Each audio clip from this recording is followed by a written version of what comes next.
must be away or something. Vacation. All right, as we hit to the bottom of the fifth there, we have a pitching change for the Generals. In now for John Stark is number 6, who was the pitcher warming up between innings. Looks like she throws a pretty hard ball. And Bedford looks to add on to their 6-run lead here in the bottom of the fifth. And looks like we're going to have a pinch hitter. Boomer is up for the Bulldogs.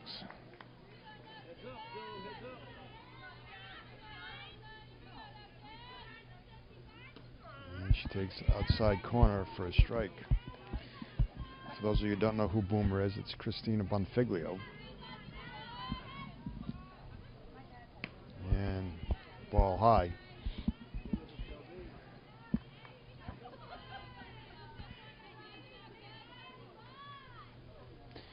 And she takes low for ball 2. Difficult for a pitcher to come in with a new pitcher on the mound. She hasn't seen the velocity or what, so Bonfiglio, she lines a ball on the ground to the shortstop, throwing the dirt. Good job by the first baseman to dig out the throw. But she was off the bag at first base, so the runner is safe. Let's take another look at that. Ball is thrown in the dirt to the first baseman. The first baseman stretched to make the play, but in doing that, her foot came off the bag. So, Bonfiglio on at first. Woodmansee up to hit. She shows bunt, but takes a pitch for a strike. I imagine she's going to have the same play on to get Bonfiglio over to second base. See if she squares and tries. No, she offers at it in the dirt. And Bonfiglio is able to take second base. So Woodmansee offering at a bunt that bounced 3 times before it got to her. I exaggerate, but she got to pull that back. First rule of bunting is bunt strikes. And she swings at strike 3, but she's able to beat out the throw. No throw to first base. So Woodmansee with an awful at bat, but she does take first base. I can say that because it's my daughter. So. She swung at strike 3, a ball, I should say swung at ball 2. Turned out to be strike 3, but she was able to advance to first base. So that brings up the top of the order now with 2 runners on that probably shouldn't be at this point. And a ball is dropping, and an effort by the center fielder to make the catch. It gets by her. Woodmansee's able to advance to third. So Bonfiglio scores. Woodmansee moves to third on the base hit by Kelsey Kennedy. So again, nobody out, runners on the corner, and that brings up Kelsey Murphy. And I would imagine that Kennedy will be off on the first pitch. Woodmansee should pay attention here and not get picked off at third base. And the throw goes down to third. It gets away from the third baseman. Woodmansee scores on the play. So John Stark throwing the ball around a bit here. Woodmansee was not that far off the bag, and the catcher elected to throw it out anyway. So runner advanced to second base on the throw too. And ball's line fouled by Murphy.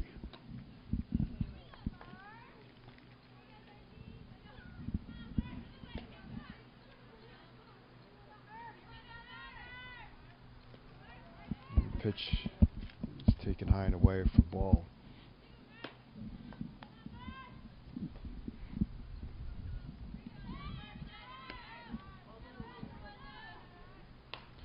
And there's a fly ball deep right center, and that's going to go all the way to the wall again.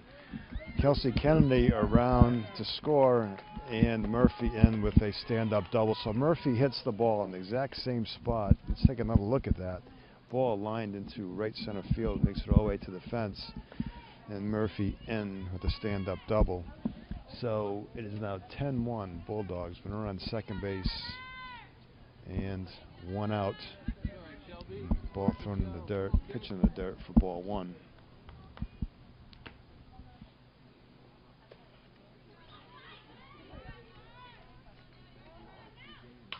There's a long drive, deep left field, that is gone.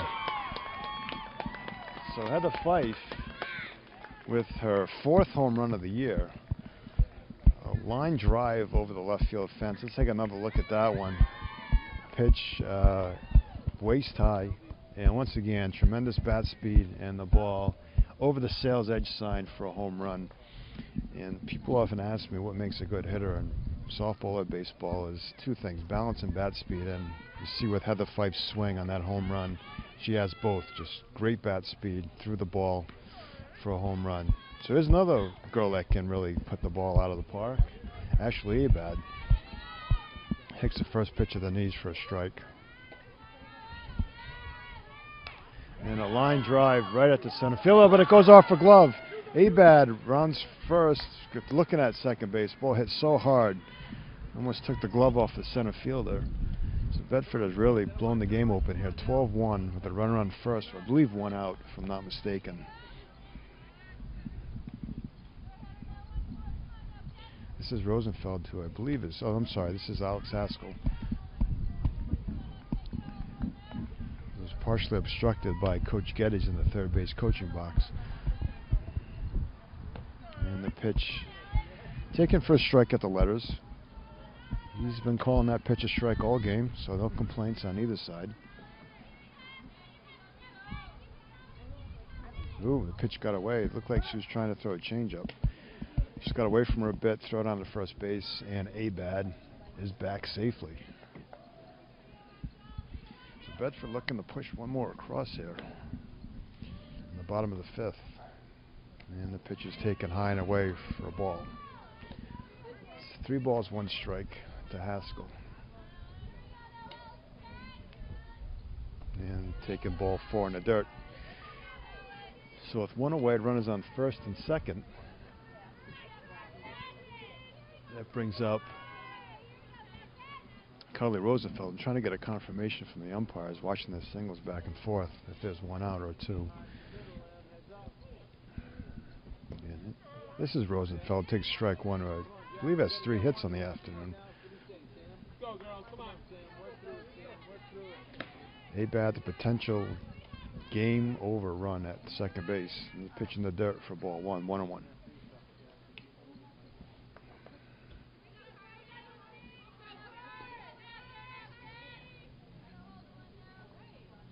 And out in front of that ball, but it's fouled back to the pitcher. So 1 ball, 2 strike to count to Carly Rosenfeld, the first baseman.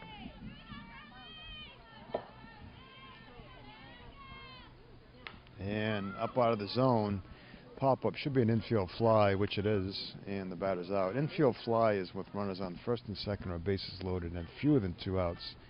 Any routine pop-up that can be handled by an infielder is an infield fly. Now with 2 outs, runners on first and second. That brings up Summer Johnson.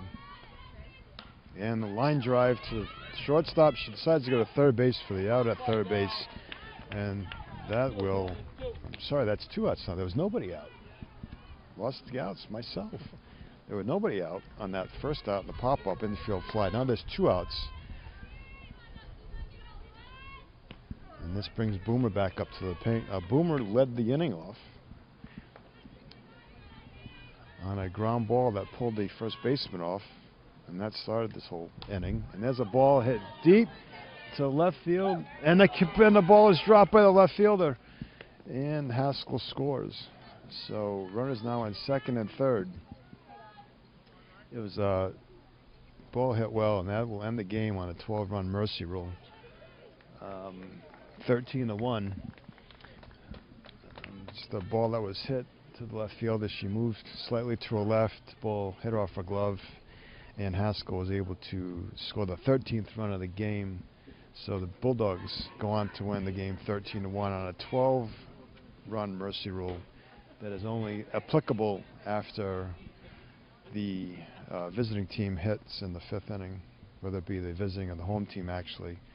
If it's a 12-run deficit at that point, the game is over. So the Bulldogs, with their second win in a row, coming off a huge win. So the Bulldogs, with their second win in a row, coming off a big win last Tuesday, a week ago today. They had no game since last Tuesday with Intercession, and they rained out yesterday, the game that was moved to today. The Bulldogs have now won 2 games in a row. They're looking to continue with a game tomorrow at Pelham, another strong team, and then they go on up to Wolfboro to finish out the week up there for an away game, morning away game, 11 a.m. first pitch, I believe. So the Bulldogs looking to put some wins together to get back on track after a very tough start to the season schedule-wise. They were able to go 2-4. Now we've evened up their, I believe they evened up their record at 4-4, and they're looking to move forward. Good win here for the Bulldogs. Good pitching by Woodmansee. They were able to get some breaks on some balls that were hit hard but foul. Bedford really brought their bats today. A lot of good hits. Rosenfeld with 3 hits, a big home run, 2 hits for Kelsey Murphy, a triple and a double, and a big home run by Heather Fife. So once again, the final score from Selvoski Field, 13-1 Bedford. We'll see you next time.